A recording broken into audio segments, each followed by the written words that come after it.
Memorial Day, just 4 days away now. We want to introduce you to someone who served this country, former commanding officer of SEAL Team 2, Mike Hayes. He served as the commander of a Special Operations Task Force in Afghanistan. He also led the White House response under President Obama to the hijacking of the Maersk, Alabama, off the coast of Somalia. You might remember that story. It was later made into a pretty good movie, kind of a blockbuster, Captain Phillips, starring Tom Hanks. And now Mike Hayes is out with a memoir called Never Enough, with advice for applying the elite SEAL level skills and ethos to your daily life. So former Navy SEAL Commander Mike Hayes joining us now. Thanks for being here. Thanks for your service. Terry and Diana, thank you for having me, and thanks for all the incredible impact you've had on this great nation. Oh, well, that's flattering. Thank you. Nothing like what you've done. So you recount in your book a lot of dramatic stories. You've been held at gunpoint and threatened with execution, jumped out of a building rigged to explode. So, yeah, just an ordinary question. What goes through your mind in those really frightening split-second life-and-death decisions? The truth is that you really think about what you need to do in the moment to have the best possible outcome. As SEALs, we are really trained to think about what's the best possible thing that can happen here, what are all the different ways that you can achieve it, and then how do you make it happen? You know, I once asked a veteran, how could one believe that they wouldn't chicken out in those moments? And what he said to me was, it's training. It's training. It's muscle memory. It's the people next to you. You don't want to let people down. You'd be fine.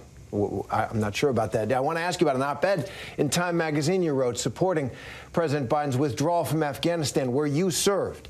So after serving as the commander of a Special Operations Task Force there, what do you think of the president's withdrawal, and how's it going so far?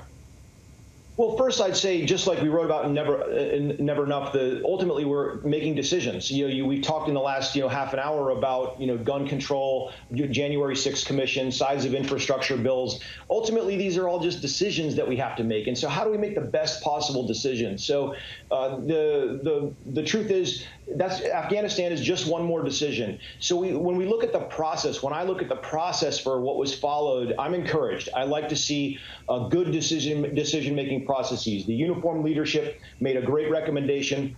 The National Security Council and President's leadership considered all different angles and aspects, and ultimately decided to pull back out. The essence of the question is resources. What do we want to do with the opportunity cost? Do we want to rest and recover and plan for an unforeseen future and think about what we can do next, or do we want to continue on a mission that has evolved over 20 years? And as we know, there are no longer really transnational threats in Afghanistan. So things have evolved, and it was time to make the decision.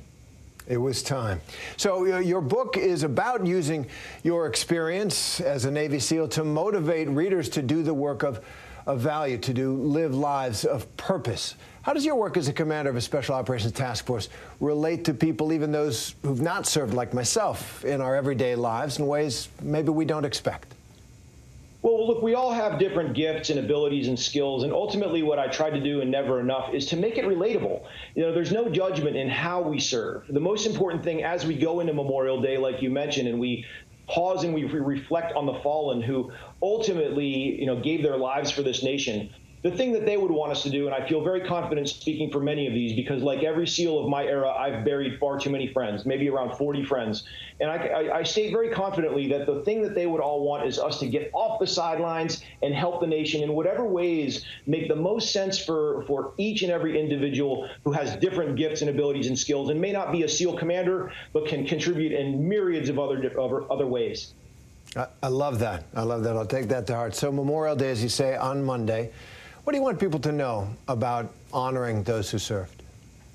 Look, the active duty force is just a little bit over 1 million, and there are about 18 million veterans, and we have 330 million people in America. So what's important to me is that the 310-ish million people who haven't served do take a moment to reflect and step back and think and appreciate. But the most important thing is not to just say, hey, thank you for your service, which is very much appreciated, but to also join us in service in whatever ways make the most sense, like I said before. And that's what I ultimately try to do in Never Enough. I'm donating all my profits from the book to a nonprofit that pays off mortgages for Gold Star families and ultimately recognizes people who have paid that ultimate sacrifice.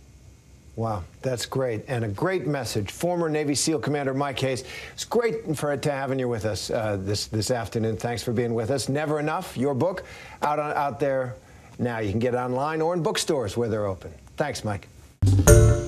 Hi, everyone. George Stephanopoulos here. Thanks for checking out the ABC News YouTube channel. If you'd like to get more videos, show highlights, and watch live event coverage, click on the right over here to subscribe to our channel. And don't forget to download the ABC News app for breaking news alerts. Thanks for watching.